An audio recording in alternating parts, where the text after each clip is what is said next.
When I was young, I loved hearing stories about my grandfather, Doral, particularly stories about his adventures at the Olympics in 1928. As I got older and started teaching business associations, I began to be much more interested in stories about my grandfather as a businessman.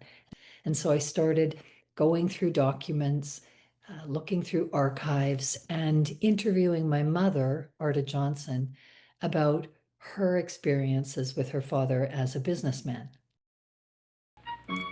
I asked her to begin by telling me a bit about my grandfather's experience in the oil industry. So Doral had graduated in 1928 from the University of Utah with a degree in geology. Then he came home, but now it was the Big Depression. So he was out walking the land and he saw a dome, a syncline, exactly like one in the books that he'd been studying. It's called Moose Mountain. So he decided to go out and get some leases on that mountain and try to drill for oil. But to do that, he had to find capital. So he and his uncles and brothers and father went out and sold certificates. And soon they had enough money to drill a well.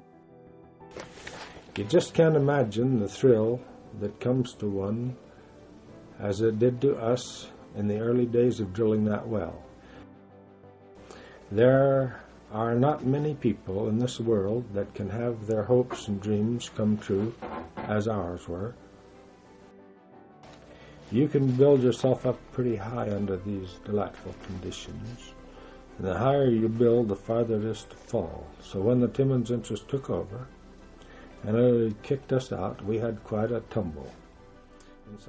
And before Doral could have many leases, and he didn't have to, the provincial government made him drill on every section that he had a lease on, and he had maybe 30 of them, which bankrupted his company. He couldn't do that. And so the leases that he got from the federal government, now the provincial government made those invalid, which he thought was wrong. So he went to argue that case in court much later in his life. In the meantime, he had to start another business.